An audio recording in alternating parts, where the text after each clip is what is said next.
नमस्कार, मैं हूं राजेश पांडे। आप देख रहे हैं श्री नारद मीडिया। नारद मीडिया की टीम इस समय सिवान जिले के गोरिया कोठी विधानसभा क्षेत्र में है। गोरिया कोठी विधानसभा का ये सबसे पश्चिमी छोर है, यानी ये कर्णपुरा पंचायत का ये चाचोपाली बाज़ार है। और यहाँ पे जो महागठबंधन राजद की जो प्रत्याशी हैं नूतन वर्मा, वो यहाँ जो है अभी दौरा कर रही हैं, गांव के लोगों से मिल रही हैं, अपने समर्थन में वोट करने के लिए वो लोगों को प्रेरित कर रही हैं। तो आइए हम देखते हैं कि यहाँ पर वो लोगों से क्या अपील कर रही हैं। और हमारे साथ गोरिया कोठी विधानसभा क्षेत्र की महागठबंधन की प्रत्याशी नूतन वर्मा जी हैं। आइए हम उनसे कुछ जानते हैं।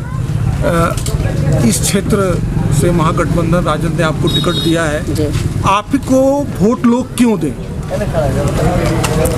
वोट हमको लोग इसलिए दे रहे हैं, मेरे काम को देख के दे रहे हैं। और मैं ये बता देना चाहती हूँ कि मैं अपने गांव में 3 टर्म से मुखिया हूँ, हैट्रिक पे हूँ और मैंने बहुत सारे काम किए हैं।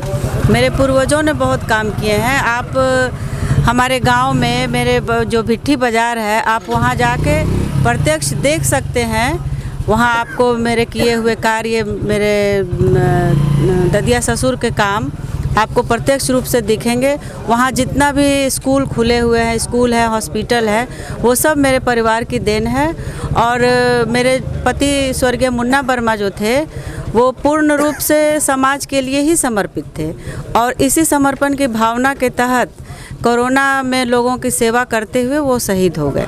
और उन्हीं के कार्य को देख के और वो सब त्याग देख के लोगों ने मुझे चुना है। आपको काम करने का अनुभव है, आप मुखिया के रूप में रही हैं, काम करने का। मैडम ये बताइए, ये गोरिया कोठी विधानसभा क्षेत्र सिवान जिले का सबसे बड़ा विधानसभा क्षेत्र, इस यहाँ की मुख्य समस्या आप क्या देखती हैं? मुख्य समस्या में तो पहले बेरोजगारी है, उसके बाद बाढ़ग्रस्त क्षेत्र है, महिलाओं में विकास नहीं है, अनपढ़ हैं, ये सारी समस्याएं हैं। इसको दूर करने के लिए सरकारी स्तर पर एक जनप्रतिनिधि के रूप में क्या प्रयास होना चाहिए? ईमानदारी के साथ क्या प्रयास होना चाहिए? अब ईमानदारी के साथ इन लोग का विकास करना है। जैसे महिलाओं में विकास होना चाहिए, रोजगार मिलना चाहिए। ये आप मानती हैं कि जो वर्तमान सरकार एनडीए की जो चल रही है, वो उतना ज़्यादा काम नहीं कर पा रही है और लगातार 15 साल से यूं ही चलती जा रही है सरकार? जी, ये जो पिछले विधायक थे, उन्होंने कोई कार्य नहीं किया, किसी क्षेत्र में दौरा करने नहीं गए। और उन्होंने जो लोग जाते थे उनके पास अपनी सहायता के लिए, तो वो सीधे कह देते थे कि अरे वोट तुम लोग हमको थोड़ी दिए हो, मैं क्या कर सकता हूँ। लेकिन मैडम, वो तो राजद से थे और वो भी पहले जनप्रतिनिधि रह चुके हैं, उनको भी एक अच्छा खासा अनुभव था, लेकिन वो भी गोरिया कोठी की समस्या हल क्यों नहीं कर पाए? अब ये क्यों नहीं कर पाए, ये तो आप उनसे पूछेंगे। उन्हें बस जीत के अपनी गद्दी संभालनी थी। हमारे साथ प्रदेश से आए हुए महानुभाव हैं। आप 2 बार एमएलसी भी रह चुके हैं और पिछली बार लोकसभा के चुनाव में आप प्रत्याशी भी हैं। आइए सर से हम ये जानना चाहेंगे, सर, तेजस्वी यादव जी के चुनावी सभाओं में बड़ा जम के भीड़ हो रहा है या लोग आ रहे हैं उनको सुनने, क्या ऐसा लगता है कि ये भीड़ वोट में तब्दील हो जाएगा? निश्चित रूप से नौजवान है, नौजवानों को उनके प्रति एक आशा जगी है और जो बात बोल रहे हैं लोगों को विश्वास है, लगता है कि ये पूरा करेंगे। क्योंकि इसके पहले जो भी 15 साल से सरकार चली आ रही है एनडीए की सरकार, चूँकि पिछले दिनों जितने उन्होंने वादे किए थे, अपने ही स्वयं उन्होंने कहा था उस समय पूछने पर कि आपका वादा का क्या हुआ, तो उन्होंने कहा कि तो चुनावी जुमला था।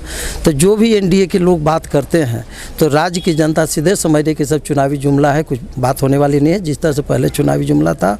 और तेजस्वी जी जो बोल रहे हैं हकीकत में बोल रहे हैं, इसको सरजमी पर उतारेंगे। और नौजवानों को विशेष कर उनके प्रति इसलिए रुझान है कि नौजवान को लगता है कि हमारे दर्द को एक नौजवान ही समझ सकता है, इसलिए तेजस्वी जी पर उनको भरोसा है।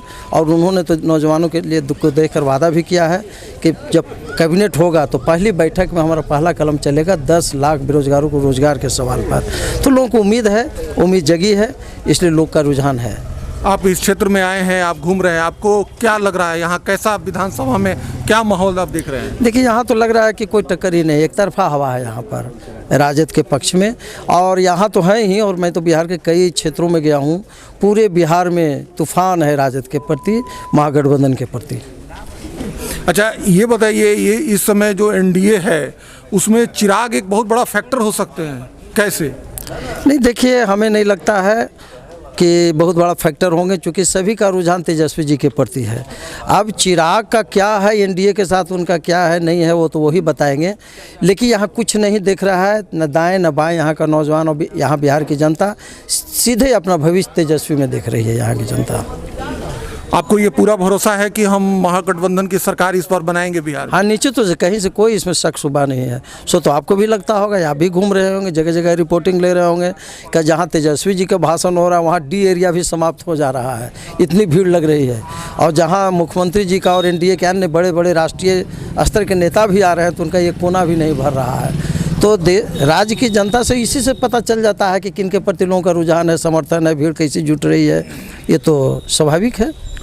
आपके पार्टी के पहले यहाँ पे विधायक थे, उनका टिकट काट के नूतन वर्मा जी को टिकट यहाँ से दिया गया, क्या उसका फैक्टर इस विधानसभा चुनाव पे पड़ेगा? नहीं, कुछ नहीं पड़ेगा। जो आप खुद कह रहे हैं कि पहले विधायक था, ऑलरेडी सीटिंग था, तब काटा गया। इसका मतलब कि अपने मिशन में बिल्कुल ही विफल हुए, क्षेत्र की जनता के अरमानों के साथ एकदम विफल हुए, कुठाघात किए। इसलिए नेतृत्व भी समझा कि नहीं, हमारे अनुकूल उम्मीदवार ठीक नहीं है, इनको बदला जाए। और नूतन वर्मा जी में देखा होगा कि यहाँ के अरमान, यहाँ के लोगों के अरमान नूतन वर्मा पूरा कर सकती हैं। और चूँकि इनका एक फैमिली बैकग्राउंड भी रहा है सामाजिक, चूँकि इन्होंने खुद कहा है कि इनके गांव में जाकर देखिए कि इनके दादा परदादा सारे लोग स्कूल से लेकर कॉलेज तक खोलने का काम किया है। ये खुद 3-3 बार से मुखिया रहे हैं।